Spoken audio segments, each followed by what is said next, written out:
And joining us here today for our Eye on Terre Haute is Mayor Duke Bennett. Thanks for stopping by. Yeah, it's great to be here. We want to talk about the Crow issues, the Crow Committee. This is something that I think everyone can visibly see as an issue, especially in downtown Terre Haute.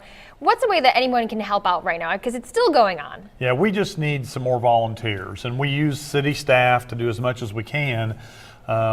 And you know, it's not as bad as it was in the beginning. There's no question about that. We've got a few trees and a few areas downtown where there's some small flocks of crows. And the problem is when we're out kind of on the perimeter, you know, in the evening when they begin to come in, they come through some of the cracks in the armor, if you will. And so we need a few more volunteers to kind of redirect them to some other areas. And so really just call in my office, call the Crow hotline. It's all on our website. Any way you would just, even if you could just come out and help a couple of times for an hour or so, it would be great. And so we just need some bodies. We'll train you, we'll show you what to do, and send you to a specific location. And it would be really helpful because we've made some major progress. We don't want to go backwards. No, I think everyone's appreciative of that. And the other thing that we've talked about before, we're updating it, but people are really excited about it, the dog park. Right now, we're down there putting some drainage and putting water in, so the fence is up, the grass kind of filled in the fall pretty well.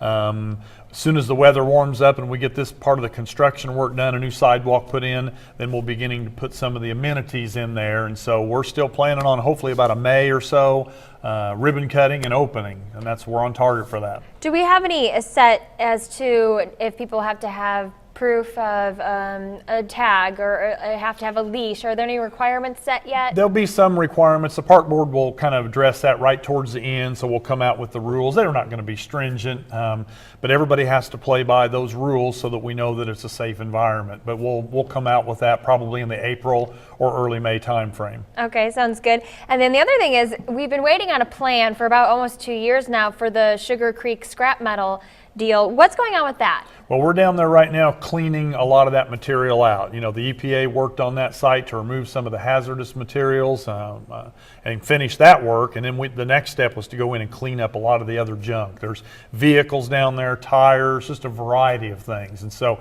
we hired a contractor and they're removing that. If you drive by there, you'll see big dump trucks coming out every day. So that'll all be cleaned.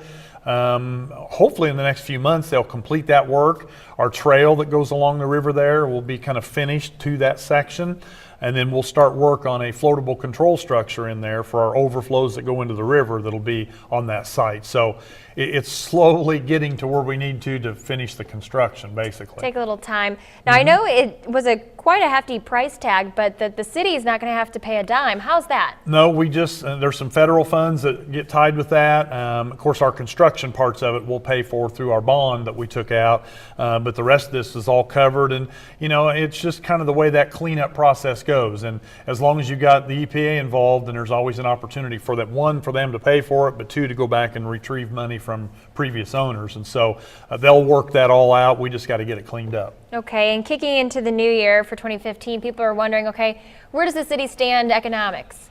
As I've said many times, I believe we did really well as we kind of worked through the recession, if some call it, whatever you want to call it. The economy's been really poor for several years now, but we still continue to see job opportunities here. We still continue to see business growth, new retail coming. So I still say our outlook is very good. We have a lot of opportunity. We got to close some deals on the bigger end, but I can see lots of investment, over the next few years, as long as the economy continues to slowly get better. That's the key. And there's a lot of discussion, a lot of people interested, so I think we're going to see some positive things. Any secret businesses, that are coming that you'll share with us? No, most of them, they're kind of in the early stages, and so you can't really, want to jeopardize any of that. Too soon to tell. But we know there's going to be a lot of retail activity. The Casey's distribution center is getting ready to start construction. Powerdine will be bringing construction later this year. So there's going to be several things that are going to be very positive for us. So a busy year for 2015. I believe so. All right, sounds good. Well, thank you for stopping by. No problem. All right.